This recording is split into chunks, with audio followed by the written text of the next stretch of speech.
দ্বিতীয়বারের মতো পণ্য বোঝাই জাহাজ ভিড়ল চট্টগ্রাম বন্দরে।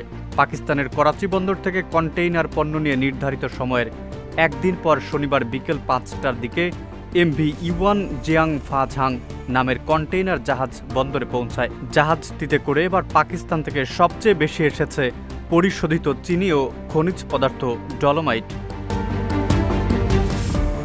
পাকিস্তানের করাচি বন্দরের সঙ্গে চট্টগ্রামের সরাসরি কন্টেইনার জাহাজ যোগাযোগ চালু হয়েছিল গত নভেম্বরের দ্বিতীয় সপ্তাহে। প্রথমবার ৩৭০ একক কন্টেইনার আনা হয় জাহাজটিতে করে। এর মধ্যে পাকিস্তান থেকে আনা হয় ২৯৭ একক কন্টেইনার, বাকিগুলো সংযুক্ত আরব আমিরাত থেকে। এবার আমিরাত ও পাকিস্তান থেকে আনা হয়েছে ৮১১ একক কন্টেইনার পণ্য, যার মধ্যে ৮৬% পাকিস্তানের। পাকিস্তান থেকে এবার সবচেয়ে বেশি এসেছে পরিশোধিত চিনি।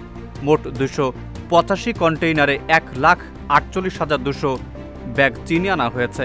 চিনির পরিমাণ প্রায় ৭,৫০০ টন।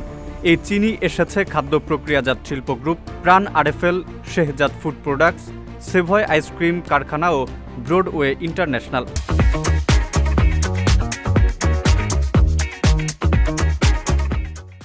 স্বাধীনতার পর থেকে গত নভেম্বরের আগ পর্যন্ত পাকিস্তান থেকে এদেশে কোনো পণ্যবাহী জাহাজ নোঙর করেনি। শেখ হাসিনার সরকারের পতনের পর থেকেই পাকিস্তানের সাথে বাংলাদেশের সম্পর্ক আগের থেকে উন্নতি হতে থাকে। সেই ধারাবাহিকতায় দ্বিতীয়বারের মতো পাকিস্তানের পণ্যবাহী কোনো জাহাজ এদেশে ভিড়ল। এবার চিনির পর পাকিস্তান থেকে সবচেয়ে বেশি আনা হয়েছে ডলোমাইট। ডলোমাইট আমদানি হয়েছে ১৭১ কন্টেইনারে। কাঁচ শিল্পে ব্যবহারের জন্য এই কাঁচামাল এনেছে নাসির ফ্লোট গ্লাস ও আকিস গ্লাস ইন্ডাস্ট্রিজ। পাকিস্তান থেকে আমদানি হওয়া আরেকটি পণ্য হল সোডা অ্যাশ। এই পণ্য আমদানি হয়েছে ১৩৮ কন্টেইনারে। শিল্পে ব্যবহারের এই কাঁচামাল এনেছে নাসির ফ্লোট গ্লাস সহ বিভিন্ন প্রতিষ্ঠান। এছাড়া শতভাগ রপ্তানিমুখী পোশাক কারখানাগুলো এনেছে কাপড়ের রোল। মোট ৪৬টি কন্টেইনারে রয়েছে কাপড়ের রোল।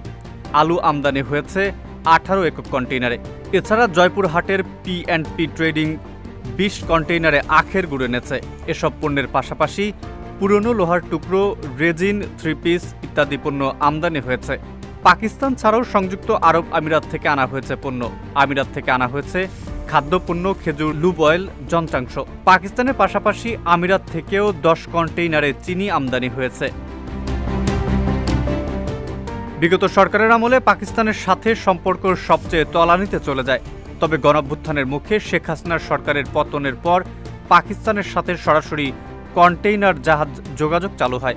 পাকিস্তান থেকে এতদিন শ্রীলঙ্কা বা সিঙ্গাপুর হয়ে চট্টগ্রামে পণ্য আমদানি হতো। তাতে এক কন্টেইনার একবার এসব বন্দরে নামানো হতো, আবার চট্টগ্রামমুখী জাহাজে তুলে দেওয়া হতো। এতে সময় লাগতো বেশি। এখন সরাসরি জাহাজ সেবা চালুর কারণে ১০ দিনে পণ্য হাতে পাচ্ছেন ব্যবসায়ীরা। রপ্তানিমুখী তৈরি পোশাক শিল্পের কাঁচামাল আমদানিতে সময় কম লাগছে। এতে আমদানি ব্যয় কমার পাশাপাশি দ্রুত পণ্য হাতে পাচ্ছেন ব্যবসায়ীরা। Mehedi Hasan, desk report, Ittefaq.